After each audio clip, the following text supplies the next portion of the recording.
Hello बच्चों, कैसे हो आप? मैं आशा करती हूँ कि आपका दिन अच्छा जा रहा है और आपको जो हम वीडियोस भेज रहे हैं आप उससे कुछ भी सीख पा रहे हो। एंड मैं होप करती हूँ कि आप इंजॉय कर रहे हो और आप पढ़ भी रहे हो साथ-साथ इन दिनों में।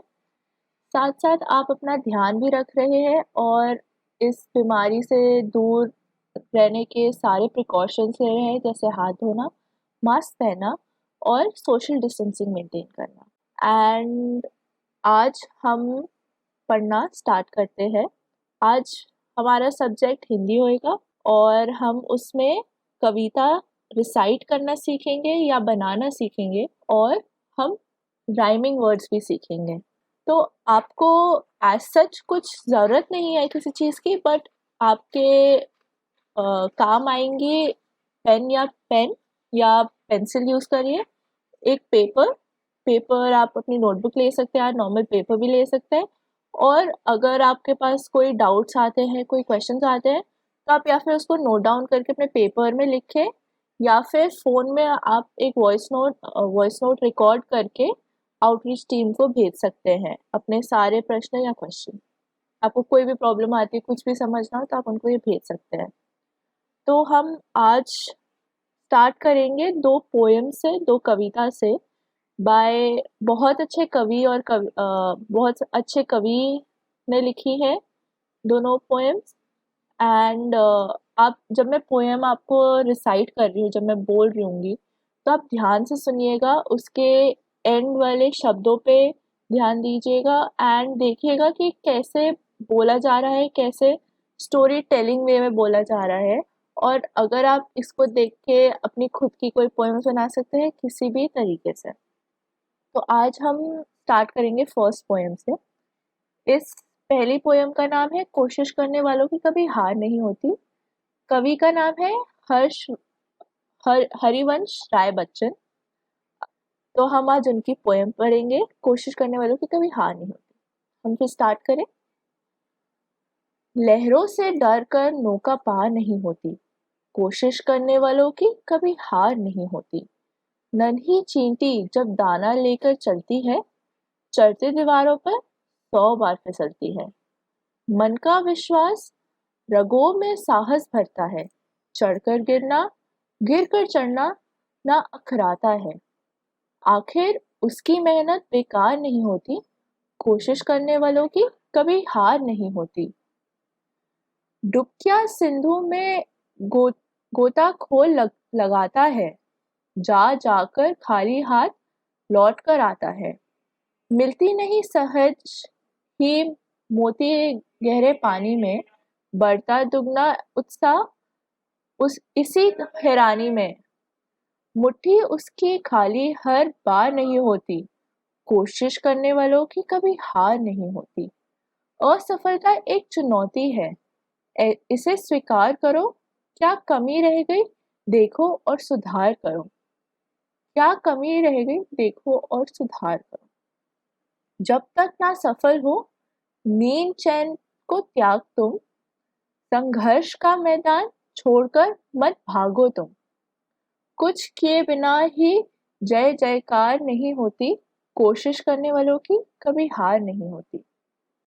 अगर आप अब हम स्टार्ट करते हैं अपनी सेकंड कविता पे, जिसका नाम है अब यह चिड़िया कहाँ रहेगी।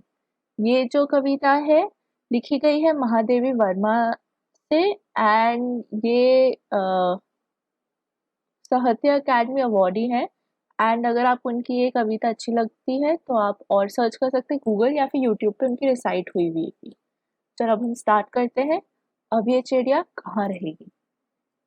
आंधी आई जोर शोर से, डालें टूटी हैं झकोर से, उड़ा घोंसला अंडे फूटे, किससे दुख की बात कहेगी, अब ये चिड़िया कहाँ रहेगी। हमने खोला अलमारी को, बुला रहे हैं बेचारी को, पर वो चींचे करारती है, घर में तो वो नहीं रहेगी। घर में पेड़ कहाँ से लाए, कैसे यह घोंसला बनाए, कैसे फूटे अंडे जोड़े, कैसे यह सब बात कहेगी, अब ये चिड़िया कहाँ रहेगी। अब जो हमने ये कविताएं पढ़ ली हैं, मैं बस सोच रही थी आपको कैसी लगी ये कविताएं? आपको अच्छा लगा सुन के? कौन सी कविता आपको ज़्यादा अच्छी लगी? किसमें आपको ज़्यादा वर्ड्स या फिर आपको ज़्यादा शब्द अच्छे लगे? आपको कुछ फीलिंग आई किसी से? आपको जैसे पहली वाली कविता से आपको कुछ अच्छा लगा, आपको मोटिवेशन मिली, या फिर सेकंड वाली कविता से आपको थोड़ा-सा सैड फील हुआ कि ये अब चिड़िया करेगी क्या? कहाँ रहेगी? अगर आपने नोटिस करा होगा कि हर एक पोएम में जो लिरिक्स है और जो म्यूज़िक है वो एक चीज़ की वज़ह से है इन दोनों पोएम्स में। वो था कि आखिरी शब्द जो आखिरी शब्द हर एक सेंटेंस का, उसमें जो वर्ड्स थे वो बहुत सिमिलर थे, या फिर 2 लाइनों के सिमिलर वर्ड्स थे लगातार, या फिर 3 भी हो सकते थे, और फिर जो नेक्स्ट लाइन आती थी उसमें कोई और वर्ड होता था बिल्कुल एंड वाला जो सिमिलर होता था। अब हम अगर एग्ज़ाम्पल इन्हीं पोएम्स में से लें, अगर जो लास्ट पोएम जो हमने बोली चिड़िया कहाँ रहेगी वाली, उसमें अगर आप नोटिस करेंगे जो फर्स्ट 3 लाइन्स हैं कविता की, आंधी आई जोर शोर से, डालें टूटी है चकोर से, उड़ा घोंसला टूटे फूटे, अंडे फूटे। अगर आप नोटिस करेंगे से और फूटे, इसमें सबका साउंड सेम है, और इसकी वजह से एक वो फ्लो बन रहा है, एक म्यूजिकल फीलिंग आ रही है पोएम में, जिससे जो कविता है वो उभर कर आती है और ज़्यादा अच्छी साउंड करती है। अगर आपको ये कविताएँ पसंद आई हैं तो आप इनके जैसी कविताएँ सर्च कर सकते हैं इंटरनेट पे, आप यूट्यूब पे भी देख सकते हैं। इससे आपको पता भी चलेगा कि कविताओं को रिसाइट कैसे करते हैं, कैसे अंदाज़ से बोलते हैं, कब रुकना है, कब किसी शब्द पे स्ट्रेस करना है, ये सारी चीज़ें आप यूट्यूब पे से भी सीख सकते हैं और गूगल से भी। एंड आप अपना ये एक्सपीरियंस सिर्फ यूट्यूब और इंटरनेट पे ही ना रखें, आप अपने परिवार से भी पूछ सकते हैं कि उनके पास कोई उनकी खुद की फेवरेट पोएम हो, अपने फ्रेंड्स से। एंड जो पोएम्स हैं, जो कविताएँ हैं, वो ऐसा नहीं होता कि वो सिर्फ एक ही टॉपिक पर हो। अब जैसे हमने 2 टॉपिक्स पे सुनी, एक मोटिवेशन के बारे में बात करी थी और एक सैडनेस के बारे में बात करी थी, एक लाइफ के बारे में बात करी थी एक चिड़िया के। तो ऐसी और भी पोएम्स हो सकती हैं नेचर पर, आपकी खुद की ज़िंदगी पे, आपकी स्कूल लाइफ पे, आपके प्राइवेट लाइफ पे, और किसी भी तरीके से कि आप ऐसे भी बात कर सकते हैं, आप बता सकते हैं कि मैं पढ़ाई कर रहा था और मैं कैसा फ़ील कर रहा था, उस पे भी आप अपनी खुद की एक पोएम कर सकते हैं। आपको बस मतलब ऐसी कोई लिमिट नहीं है जिसमें आप कोई ऐसा कोई टॉपिक नहीं है जिसको आप यूज़ कर नहीं सकते अपनी पोएम को बनाने के लिए। इतनी सुंदर भाषा जो हिंदी है, आप उसको यूज़ करिए और अपने आप किसी भी चीज़ को जो आपको पसंद आई और जिसको आपको डिस्क्राइब करना है, वो आप एंडलेसली डिस्क्राइब कर सकते हैं। और ये बहुत इम्पोर्टेंट है बताना कि जो कविताएँ हैं, पोएट्री जिसको बोलते हैं, वो इंडिया में बहुत सैकड़ों पुरानी मतलब बहुत पुरानी चीज़ है। बहुत सालों से आती चलती जा रही है, और अगर आप पुराने टेक्स्ट देखेंगे, वो आपको मेबी कभी एक स्टोरी लाइन में भी दिखे, बट आपको यूजुअली वो पैराग्राफ्स में नहीं मिलेंगे, वो आपको कविताओं के शेप में मिलेंगे। तो उस हिसाब से देखा जाए तो कविताएँ बहुत पुरानी चीज़ है, एंड ये इंडिया में बहुत टाइम से चल रही है, और ये अब हमारे कल्चर का और हमारे इवन रीजनल लिटरेचर जो बोलते हैं उसका बहुत बड़ा पार्ट है। तो अब जब हमने थोड़ा सीख लिया है, तो अब मैं आपको एक एक्टिविटी या होमवर्क देती हूँ इस लेसन पर। ये 2 पार्ट की एक्टिविटी है, उसमें से एक पार्ट जो है मैं आपको 3 प्रॉम्प्ट्स दूँगी। ये लाइनें हैं जिसमें जिसको भी आप इस्तेमाल कर सकते हैं अपनी खुद की एक पोएम लिखने के लिए। ये जो आप कविता लिखेंगे या पोएम लिखेंगे, वो सिर्फ़ 10 लाइनों की होनी चाहिए और इस पे बेस्ड होनी चाहिए। तो मैं अभी आपको 3 प्रॉम्प्ट्स दूँगी, इनमें से एक को आपको चुनना है। अगर आप एक कंप्लीट कर लेते हैं और आपको लगता है कि आप और भी लिख सकते हैं, तो व्हाई नॉट आप इन तीनों को यूज़ करके 3 पोएम्स बनाएँ। बट अगर नहीं तो एक तो पक्का ही बनाए प्लीज़। तो मैं आपको प्रॉम्प्ट्स बताती हूँ, वैसे तो प्रॉम्प्ट्स यहाँ पर भी आपको लिखे जाएँगे बट मैं आपको सुना भी देती हूँ। तो सबसे पहला होगा वो है, आज परिवार एक साथ बैठा, जाने कितनी कहानियाँ सुनी और सुनाई।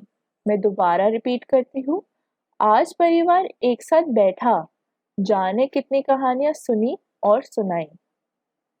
जो सेकंड प्रॉम्प्ट है वो है, सर्द रातें खूब बातें। मैं रिपीट करती हूँ, सर्द रातें खूब बातें।